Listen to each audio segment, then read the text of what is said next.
5 yens et la moindre de vos demandes sera exaucée. Alors oui, il faudrait vraiment être un énorme rat pour avoir de tels tarifs. Mais c'est réellement le cas de Yato, un dieu errant, oublié de tous, qui ne fait que chercher des fidèles pour enfin avoir un temple, comme les autres divinités. Si personne ne croit en toi en tant que divinité, tu n'existes simplement pas, quoi. Feur. D'ailleurs, cette vidéo sort le jour de mon anniversaire, donc si vous voulez mettre un like, vous abonner... Oh ta gueule. Mais pour combattre les vils esprits qui hantent les émotions des humains, il faut une arme, et plus précisément ce qu'on appelle un Shinki. Une personne défunte errant sur Terre, généralement sous forme astrale, et pouvant passer un pacte avec une divinité pour finalement se matérialiser en arme. Voilà, maintenant t'es mon Shinki. Trop bien.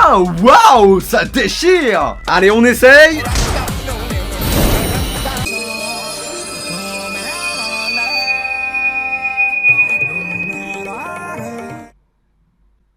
Mais qu'est-ce que... Est-ce que je vous ai dit que j'étais portugais dans mon ancienne vie?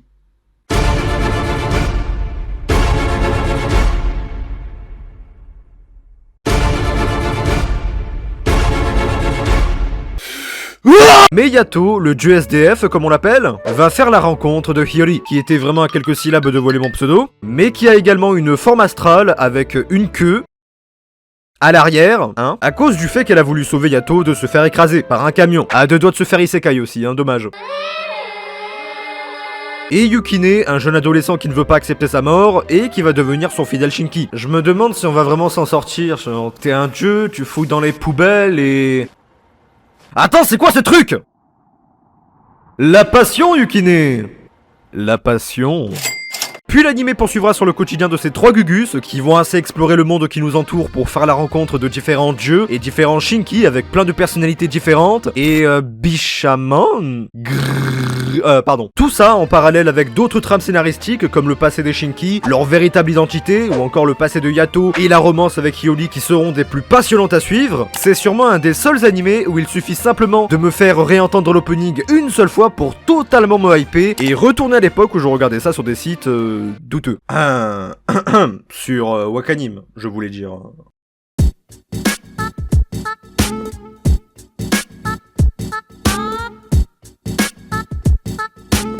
Noragami, littéralement dieu errant en français. Ouais, je sais, je suis chiant. Je suis content que les gens voulaient que j'en parle parce que j'avais moi-même envie de faire découvrir ça aux nouvelles générations. Ouais, je dis ça en mode j'ai 40 balais, tout va bien. Et donc pour ceux qui ne sont pas au courant, non, je ne suis pas un gitan. Non, je ne suis pas un père de famille avec 4 enfants. Et non, je ne suis pas Rodéus avant sa réincarnation. Niquez vos mères au bout d'un moment. Là tout le temps à me le rappeler. 5 minutes later.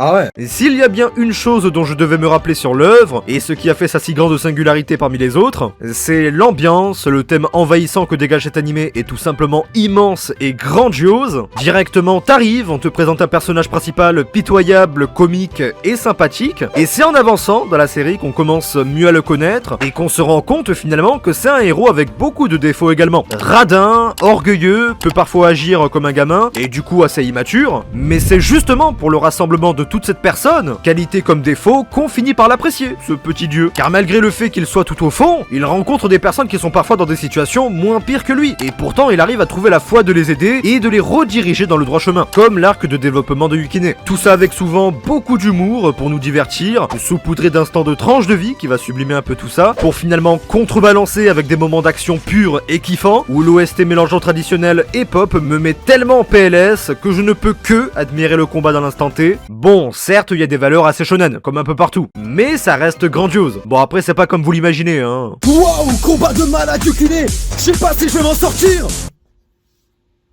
Il faut que je pense à aller faire les courses. Putain, mes devoirs aussi. 5 fruits et légumes par jour sur manger, bouger.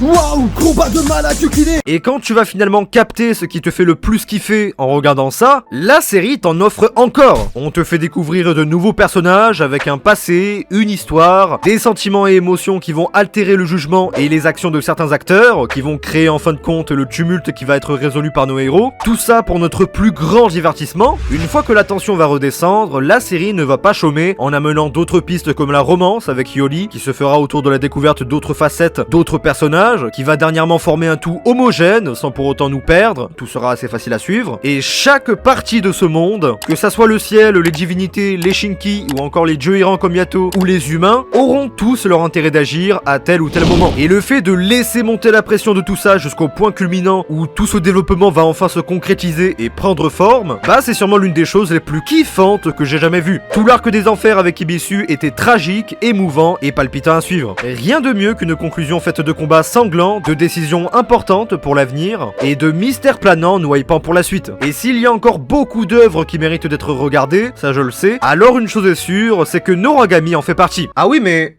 elle est où déjà? La suite. Avant toute chose, si vous voulez reprendre là où l'anime s'est arrêté, vous pouvez reprendre au tome 11 du manga, ou plus précisément chapitre 38. Personnellement, j'ai lu la suite en manga, et la seule chose que je peux vous dire, pour pas vous spoiler, c'est que ça vaut définitivement le coup. Alors, pourquoi nous n'avons toujours pas de saison 3 de Noragami? Sachant qu'en plus, le manga continue de sortir, et qu'il y a maintenant assez de chapitres pour même aller jusqu'à la saison 4, hein. Comme vous le savez, la popularité et les chiffres étaient énormes lors de la sortie de la première saison. Tout allait bien, et c'est d'ailleurs pour ça que le comité de production a rapidement renouvelé pour une seconde saison. Le souci est que cette deuxième saison a beaucoup moins marché que la première. Niveau vente et du reste, ça allait pas du tout, hein, car on est à peu près sur 4000 Blu-ray vendus pour la première saison, hein, là on est très bien, et 2000 pour la première. C'est vraiment... Ça vous rappelle quelque chose? Oui, c'est normal. One Punch Man est presque dans le même cas, mais c'est clairement pas la même carrure. Et niveau du développement de la merch, c'est vraiment pas ouf. Maximum, je crois que j'ai vu 5 figurines. Et le site officiel ne propose que des goodies de merde et en petit nombre. Les dernières news étaient seulement pour annoncer la diffusion sur une autre chaîne, et ça se voit que le site a pas du tout été entretenu. Si en plus de ça, vous ajoutez le fait que le manga baisse constamment dans les ventes,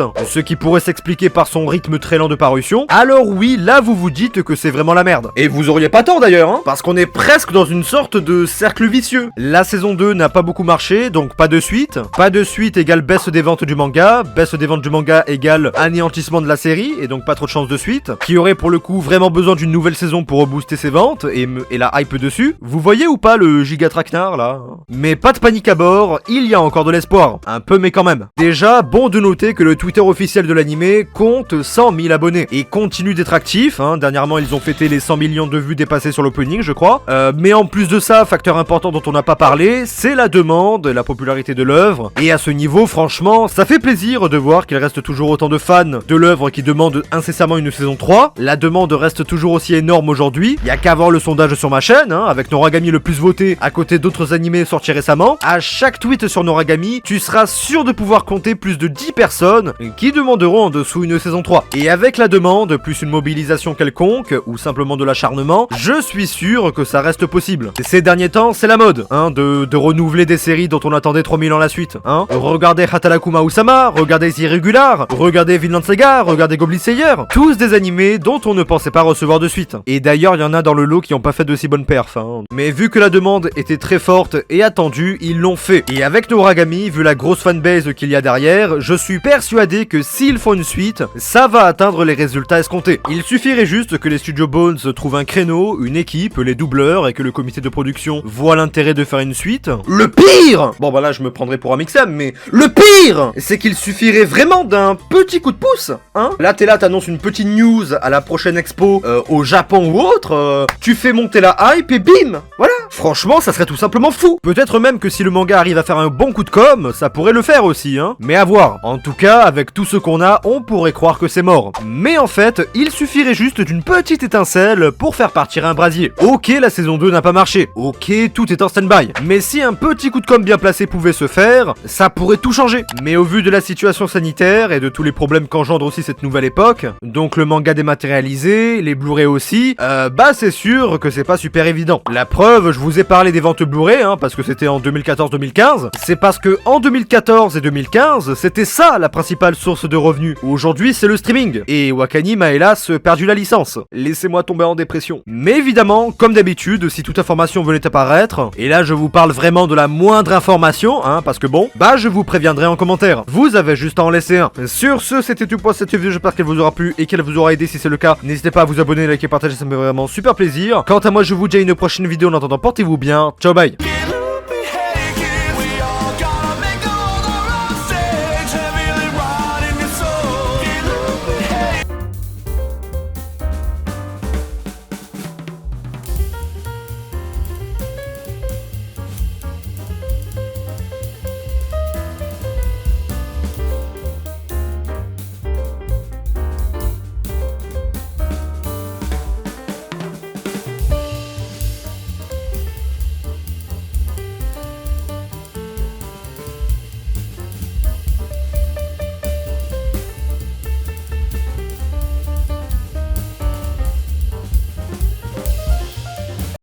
Happy birthday to you, David.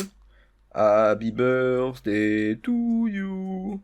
Happy birthday to you, David.